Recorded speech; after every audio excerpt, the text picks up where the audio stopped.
আমি ঠকিনি বন্ধু। মক্কার অন্যতম ধনী ও প্রভাবশালী ব্যক্তি উমাইয়া। তার প্রাচুর্য সীমাহীন এবং ইসলাম ও মুসলিমদের প্রতি তার বৈরী মনোভাবও ছিল অতুলনীয়। ইসলাম বিদ্বেষী উমাইয়া কোনোভাবেই ইসলামের শেকড় দুর্বল করতে ছাড়েনি। একদিন তার এক ক্রীতদাস ইসলাম গ্রহণ করে। এ খবর জানার পর উমাইয়া রেগে ফেটে পড়ল এবং শুরু হল সেই ক্রীতদাসের উপর অকথ্য নির্যাতন। তার নির্যাতন ছিল সীমাহীন। শাস্তি দেয়ার জন্য প্রহার, পাথর চাপিয়ে দেয়া, উন্মুক্ত মরুভূমির উত্তপ্ত বালুতে শুইয়ে রাখা, এসব কিছু ছিল তার নির্মম আচরণ। তবে এই সমস্ত নির্যাতনেও ক্রীতদাসের বিশ্বাসে বিন্দুমাত্র ফাটল ধরেনি। তার মুখে শুধু এক শব্দ গুঞ্জিত হচ্ছিল, আহাদ আহাদ, মানে আল্লাহ এক, আল্লাহ এক।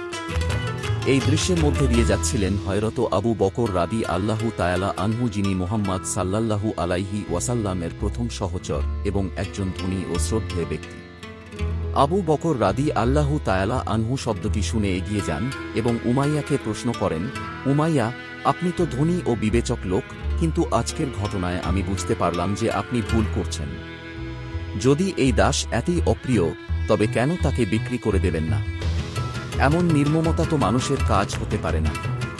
হযরত আবু বকর রাদি আল্লাহু তাআলা আনহু এর কথা শুনে উমাইয়া তার দাসের বিক্রি করার প্রস্তাব দেন, কিন্তু তার সঙ্গে এক শর্ত ছিল, আবু বকর রাদি আল্লাহু তাআলা আনহু যদি তার দাসটি কিনতে চান, তবে তাকে মূল্য পরিশোধ করতে হবে।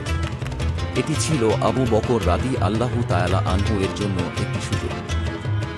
তিনি শর্ত মেনে এক শ্বেতাঙ্গ ক্রীতদাস এবং 10টি স্বর্ণমুদ্রা দিয়ে বিক্রি হয়ে যাওয়া দাসটি কিনে নিলেন। তিনি মরুভূমির বুকে শায়িত সেই দাসের ধূলিমুক্ত শরীরে ঠান্ডা পানি ঢালেন, তাকে কোমলতার সঙ্গে তুলে নিলেন। উমাইয়া বিদ্রূপ করে বললেন, এত হাস্যকর! আমি তাকে সস্তায় বিক্রি করে দিতে চাইছিলাম, এবং এখন তুমি সম্পদ খরচ করে তাকে কিনে নিলে। এটি তো তোমার ক্ষতি আর আমার লাভ। তবে হযরত আবু বকর রাদি আল্লাহু তাআলা আনহু তার চিরন্তন ধৈর্য এবং দৃঢ়তার সাথে হাসি মুখে বললেন, আমি ঠকিনি বন্ধু। এই দাসকে কেনার জন্য যদি আমার সমস্ত সম্পত্তি দিতে হতো, তবুও আমি একটুও কুণ্ঠিত হতাম না।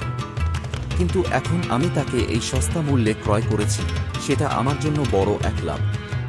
এ দাসটি, যার নাম ছিল বিলাল, ইসলামের প্রথম মুয়াজ্জিন, আজান প্রদানকারী হিসেবে খ্যাতি লাভ করেন। হযরত বিলাল রাদি আল্লাহু তাআলা আনহু এর অটল বিশ্বাস ও সহিষ্ণুতা এবং তার পরিশ্রম ইসলামের ইতিহাসে চিরকাল স্মরণীয় হয়ে থাকে।